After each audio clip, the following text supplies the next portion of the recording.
The scream echoed through the winter air like a shattering glass.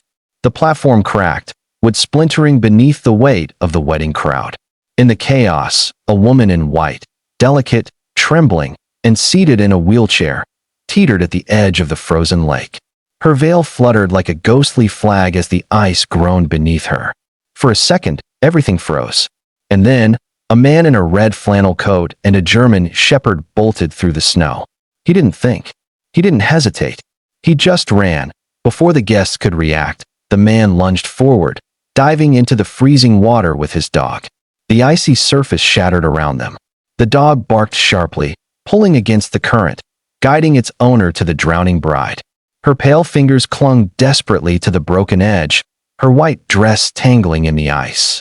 The man grabbed her, muscles burning from the cold, and together, man and dog dragged her back to solid ground. If you believe in kindness, second chances, and the power of ordinary heroes, please like, comment, share, and subscribe to Bright Hearts. Your support helps us keep spreading stories that warm the world one heart at a time. When the paramedics arrived, the man had already wrapped his coat around her. His dog, trembling but alert, rested its head on her lap, sensing her pain. The man didn't stay for thanks or recognition. He simply nodded when the bride's eyes fluttered open, then walked away through the snow, his jeans soaked, his breath shallow, his dog limping beside him. His name was Ethan Cross. Once a firefighter, now a janitor at a small-town elementary school. His days were simple, cleaning hallways, fixing leaky faucets, and raising his 8-year-old daughter, Mia. They lived in a cabin at the edge of the forest, modest and quiet. Life wasn't easy, but Ethan never complained.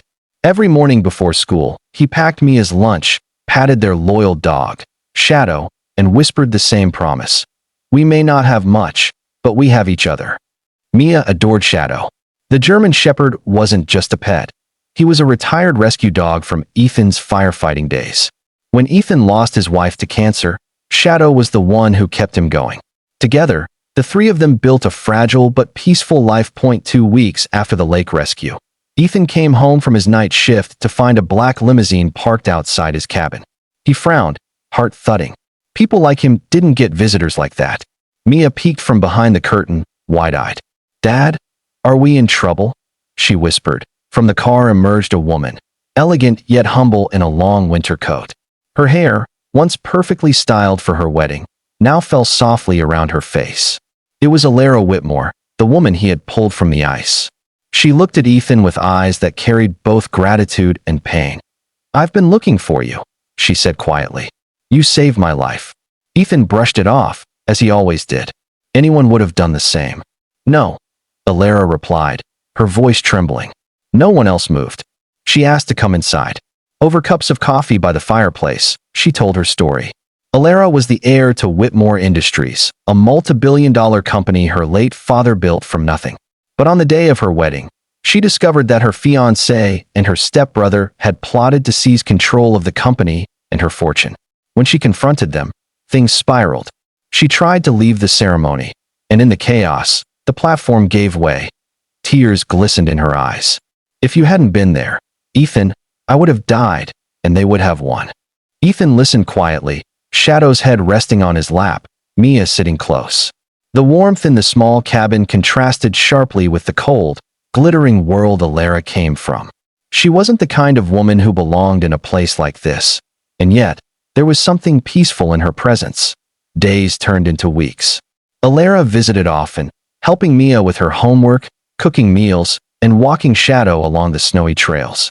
She laughed for the first time in months, finding comfort in the simplicity of their lives. Ethan, though cautious, began to see beyond her wealth. She wasn't a billionaire to him.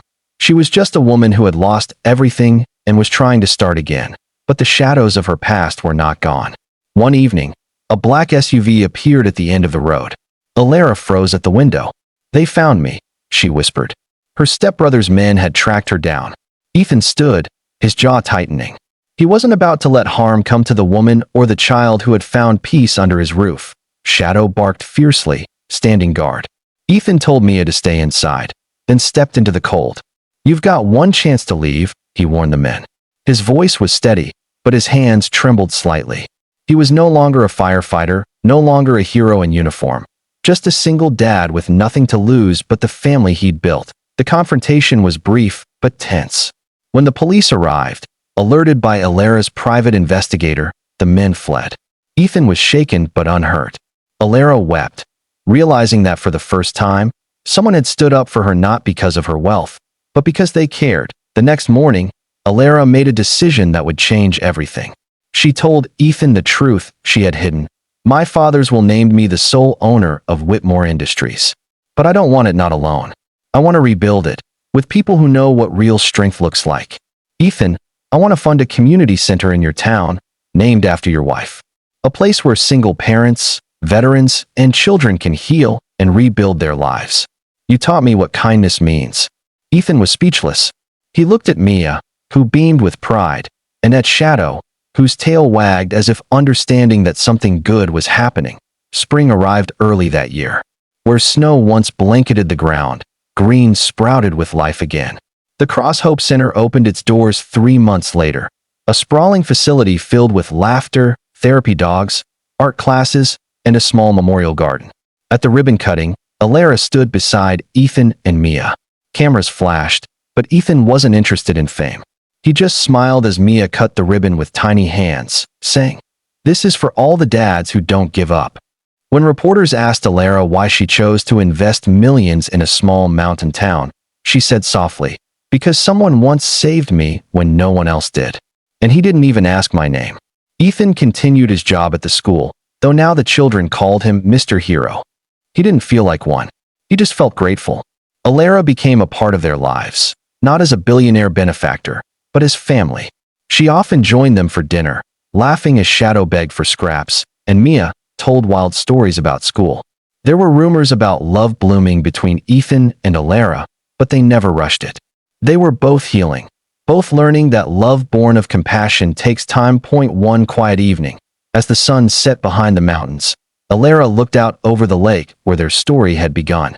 The ice had melted, the water calm and golden in the light. Ethan stood beside her, his hand resting gently on Shadow's head. "Funny," she whispered. "The place that almost ended my life gave me a new one." Ethan smiled faintly. Sometimes the coldest moments lead to the warmest miracles. Shadow barked once, as if agreeing. Mia ran toward them with a handful of wildflowers, her laughter echoing across the lake. The moment was simple, pure, and filled with everything that truly mattered: love, gratitude, and second chances. If this story touched your heart, please like, share, and subscribe to Bright Hearts. Your support helps us keep sharing stories that remind the world that kindness still exists.